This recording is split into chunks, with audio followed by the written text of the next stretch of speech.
Les comédiens, Eman Ferry, Marie Marquis et le saxophoniste sont sur le plateau. Dans Scène de crime, la musique est en direct. Le comédien Thomas Badek répète le mouvement pour les rejoindre. La compagnie anecdotique présente une mise en scène de Philippe Schwartz, dont voici le fil rouge. Qui n'a jamais rêvé de commettre un meurtre parfait, de réussir une scène de crime sans faille, sans indice, sans trace? Pourquoi avez-vous choisi ce thème?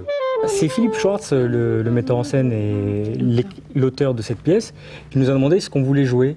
Et nous, étant fans de tout ce qui est Scarface, de tous ces grands films mythiques, on lui a dit on aimerait faire aussi quelque chose d'original, alors pourquoi pas une pièce policière?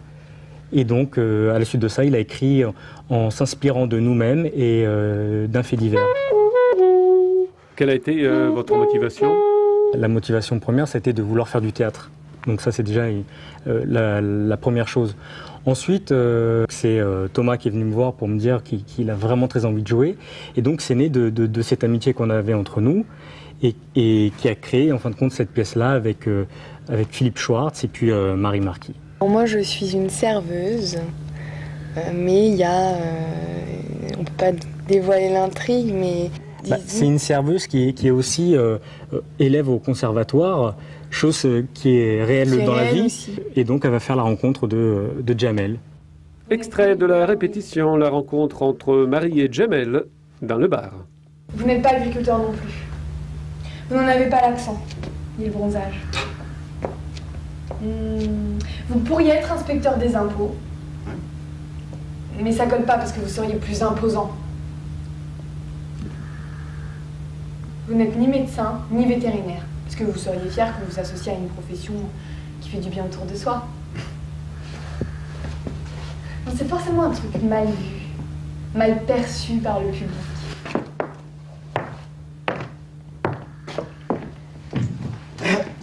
Aidez-moi. Vous n'allez pas apprécier du tout. Je suis inspecteur de police. Un flic un peu fatigué, voire usé. Un grand spécialiste du crime, en fait. Oui, exactement, oui. Mais là, disons que par rapport à sa profession, il a pris quelques congés obligés, on va dire. Parce que psychologiquement parlant, il est plus au top. Et un beau jour, il rencontre le personnage de Marie, qui lui fait un peu reprendre goût à la vie, quoi, on va dire. Votre rôle dans la pièce, c'est? Mon rôle, c'est Ayman, et je m'appelle Ayman dans la vie. Donc, tu cherches un mobile et tu vérifies les alibis. Tout à fait.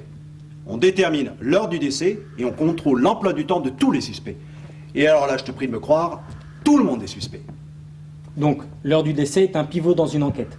Absolument. Et vous faites comment pour la déterminer?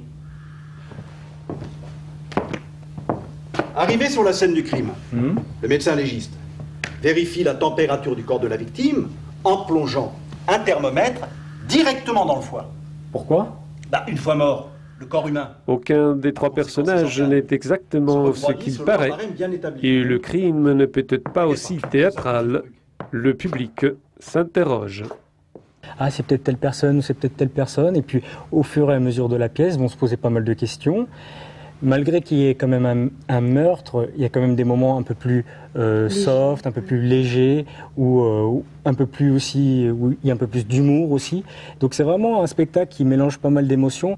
Si tu arrives à faire en sorte que la température du corps baisse très rapidement, tu fausses toutes les données. Tu recules ainsi l'heure du décès. Mais si on retarde les pendules de 2, voire 3 heures, on pourrait se construire un alibi en béton. Pendant l'interview, la compagnie anecdotique ne dira plus un mot sur la scène de crime. La pièce construite pour cacher la vraie identité des personnages et distiller des images aux spectateurs. Heureusement, l'intrigue est dévoilée à la fin.